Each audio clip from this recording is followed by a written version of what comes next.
We've got some other information regarding Essence. Big up Essence. Really good news. The other day or a couple of weeks ago, word spread on fashion Twitter that Essence, the Canadian online retail store, which a lot of us, myself included, have been obsessed with.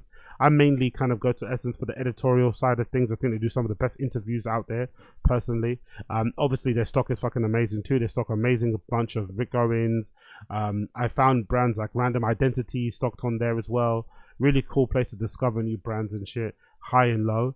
But unfortunately, they had run into some issues and it looked like they were going to go bankrupt. But now, according to WWD, they've secured some funding and they're going to restructure and they're going to be able to continue operating, which is fucking good.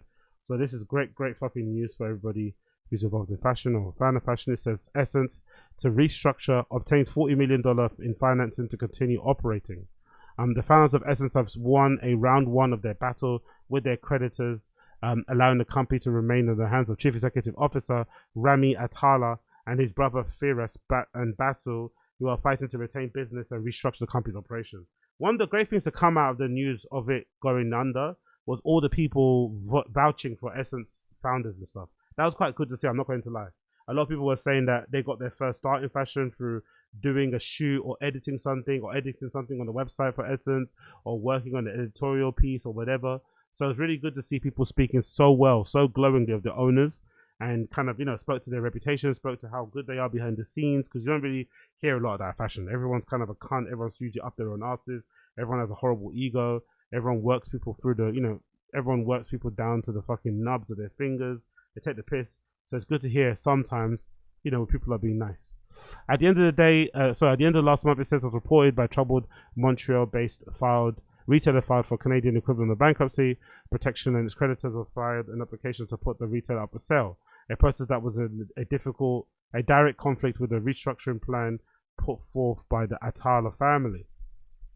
On Friday, the court ruled that the current management team and the company's board could remain in place and oversee the restructuring plan to ensure the transparency and accountability. As such, Ernst & Young will oversee the restructuring process and maintain a website where information regarding the proceedings can be obtained. As part of the restructuring claims against Essence for amounts owed prior to August 29th will be addressed through a court-approved claims process, while payments for goods and services provided after the date will be continued as normal, the company said, using the $40 million in interim financing approved by the court on Friday. The figure consists of $15 million for a group of banks and $25 million for the Atala family. Yeah, I think some people also, I think there's some smaller brands saying they hadn't been paid in ages from Essence, so hopefully they can get that sorted out too and get those small brands paid.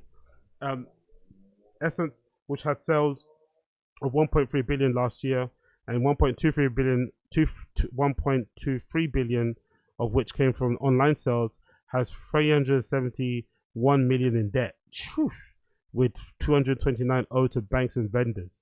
At its peak after the pandemic, the company was valued at $5 billion according to the court papers. Selling that much or having that much in sales and still being that much in debt, Jesus Christ, bro. Wow. Today's court decision is a critical step, marking the beginning of the next phase, says Rami Atala. With support of our lenders, we now have the foundation to develop and implement a restructuring plan aimed to secure Essence's long-term future. Our priority remains to protect our employees, customers, and partners, and we're committed to rebuilding their trust. I like that. I like to hear that. That's really good. That's really encouraging. Really fucking encouraging. Because without those people, you don't have a company, you don't have a retail, you don't have a brand. We are grateful for the unwavering support of our community, which reinforces our global relevance and the strength of our brand. We now have the time, resources, and structure to place to begin to process our rebuilding a stronger Essence. Essence, once a leading retailer in luxury, avant-garde, and streetwear brands, has been struggling since last year when the high-end market began to slow down. But yeah, it's across the board. I don't think it's just Essence. Everyone is struggling, I think. The company has already laid off more than 100 people. Damn. What you call it? RIP to, or, you know, safe travel to those people. According to the sources, started discounting heavily and have stopped paying deposits on emerging brands.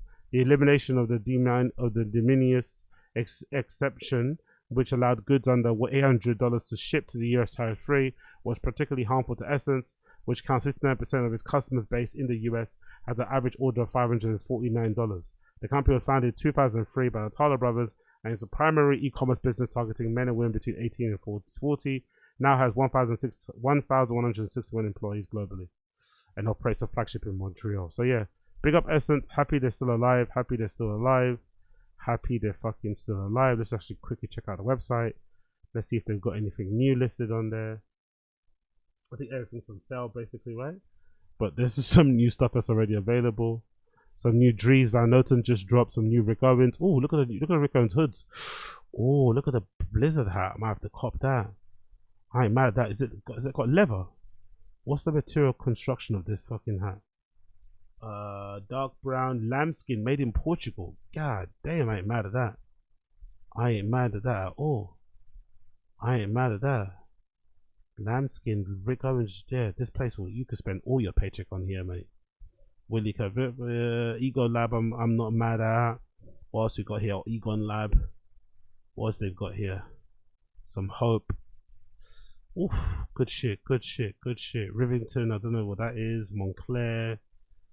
Oh, I really like this actually. These Total 90s. I'm not gonna lie. I'm actually not mad at these. These are women's, right? Yeah, I'm not mad at these shoes, man. They're really fucking kind of hard. These fucking shiny Total 90s. But yeah, a lot of good shit on Essence. Make sure you check Essence out. A lot of good shit on fucking Essence. A lot of good shit on Essence.